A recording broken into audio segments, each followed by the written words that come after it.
Even if you do commit to Amazon FBA, how will you know that your products will actually sell? Stick around, guys. I'll show you how.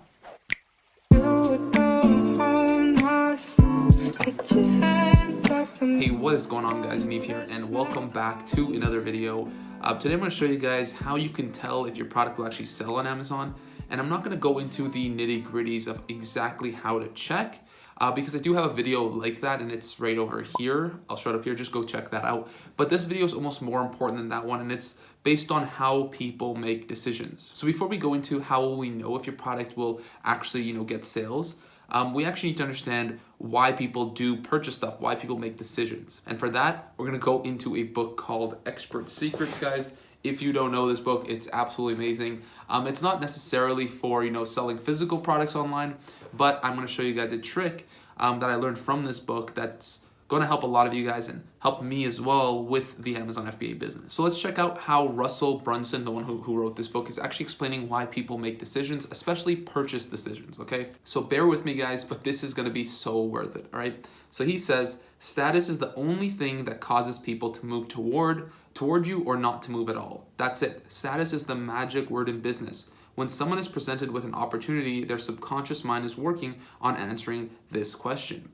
Is this thing I'm considering going to increase my status or decrease it? So I've read this book many times, but if you don't understand what that actually means, basically he's trying to say that whenever someone makes a decision, especially when you're looking to purchase something online, like a product on Amazon, you're always thinking of, is this product actually going to increase my status and make me better? So to give you guys an example, right, in my own studio here, right, I have spent a decent amount of money on all these sound panels you see behind you. And the reason I spent that money, again, obviously I bought it on Amazon, but the reason I spent the money is because I had made videos in the past where my audio was echoey, and I wanted to invest into a better audio experience for you guys. So obviously I invested the money into the sound panels so that it would increase my status on YouTube as like a YouTuber. So no one would take you seriously if you don't have good audio, or at least decent audio. So that's exactly what I had to do, and I spent that money to increase my status. So basically at the end of the day, whenever someone decides to buy something or decides to do anything, right, it's not only buying, they always weigh, how does this affect my status? Will this increase it or not? And if it will increase it, that's the only thing that moves the person forward in in their decision making. And if they do move forward with that decision making, it's because they went through their calculations and they have decided that this thing that they have decided on will actually end up increasing their status in the long run. So for a short term, they're going to give you their money in hopes that in the long term, whatever it is that they're doing or they're purchasing is going to increase their status. And that's the exact same reason why people are willing to spend, thousands of dollars on MacBooks and, $250 on AirPods and, spend tons of money on a Mercedes, when in reality, driving a Honda Civic is going to be, it's going to be the exact same thing. It's all because of status and how other people think about it. And believe it or not, it's not just what other people think, it's also what you yourself have internalized over the course of your life. So now that we understand all of that, right, that we understand why people make decisions, why do people not purchase stuff on Amazon or in life in general? Why would someone not buy your product? Well, it's because they're scared of actually losing status by giving you money and not receiving what they believe to be something that will make them, improve their life in a certain way or increase their status. Because for someone to give you money, they first have to decrease status, losing money, making themselves, worth less by giving you that money. They then have to have a promise in the future that they will actually increase that status in the long term. And if they don't believe that giving you the money is going to increase their status, then they won't do that purchase and they won't make that decision. Essentially, your sense of self-worth and everything that you know about yourself is tied to status. And even if you're going to sit here and tell me that, hey man, like I don't want to be a millionaire, or I don't want to drive a Lamborghini or any of that kind of stuff, I don't need mansions, I don't need stuff like that. Well, what Russell says in the book is he'll ask you why. Right? Why do you not want a Lamborghini, or why do you not want to drive a mansion? Why are you okay with driving a car that's reasonably priced? Well, it's probably because if you showed up in your house or to your neighbors or your family with driving a Lamborghini, right? People would probably think differently of you, right? Would your family then think, oh, he's changing or he's different, or your neighbors would think you're a douche, or your friends would think you're a douche?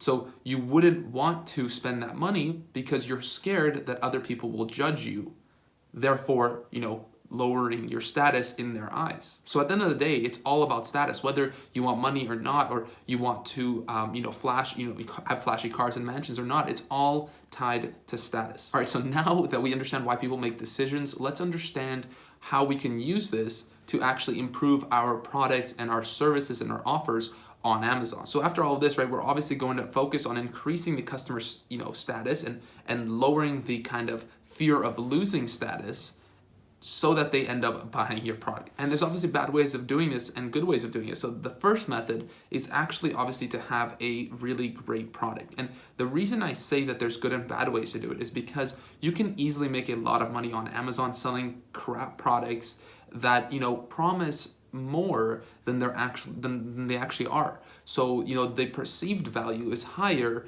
than the actual value, right? So whenever someone makes a decision to purchase something, it's because they know or they think that their, status will be increased. But in reality, if they think that, your product is worth this much, but when they get it, it's, bad quality, or it's a shit product, or it doesn't work or anything, then it's down here. And obviously then they will feel like they, have lowered their status by wasting money on something that's, a piece of junk.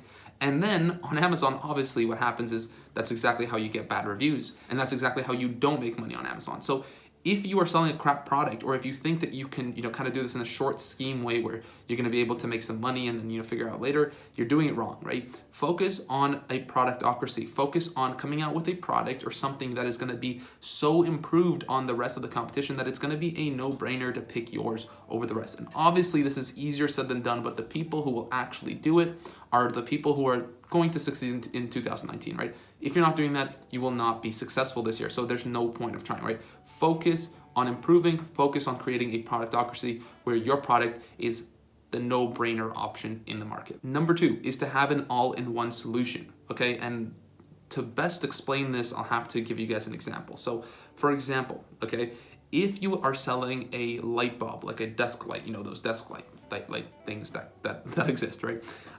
If you're selling that, and if someone purchases it, they don't want to have to then go out and try to also purchase a light bulb, right? This is what we call bundling, right? So if you bundle a desk light with a light bulb, you're actually making the process a lot easier. You have an all-in-one solution where people don't have to worry about this.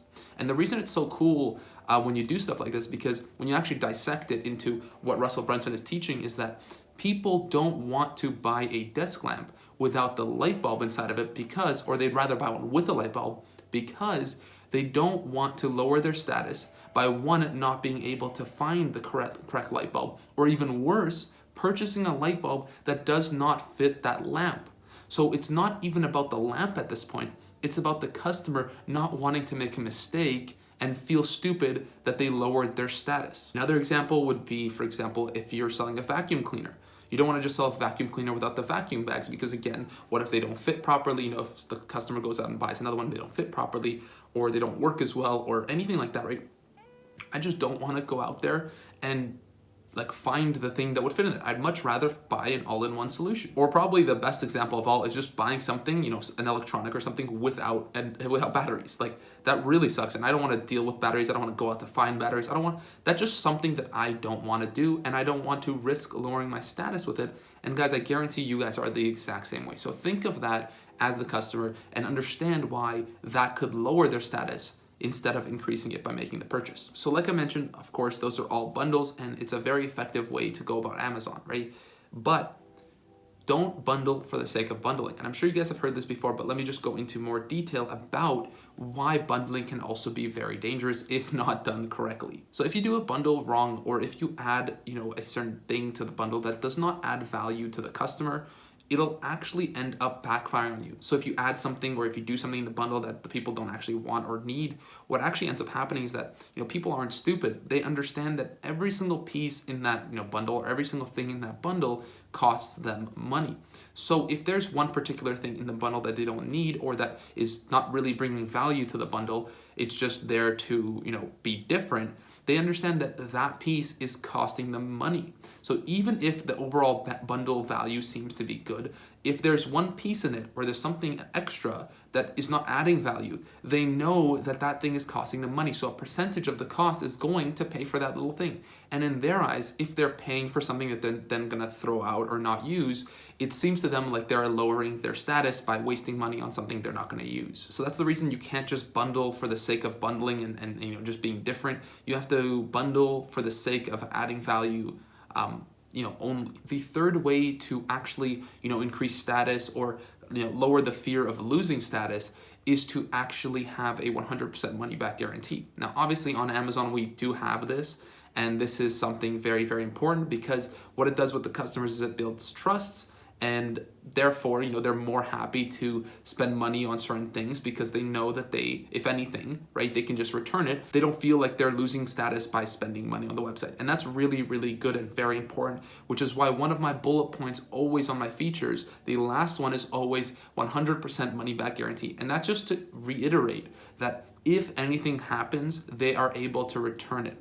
And that really does help a lot of people to, you know, make that decision and actually purchase your products. And lastly, guys, you know, you have to improve and differentiate. And the reason why this works so well is not just because you want to stand out from the crowd, but it's also because people, you know, psychologically want to always have the, you know, new version or the newest cool thing, the one that, you know, looks the best or just overall is the best.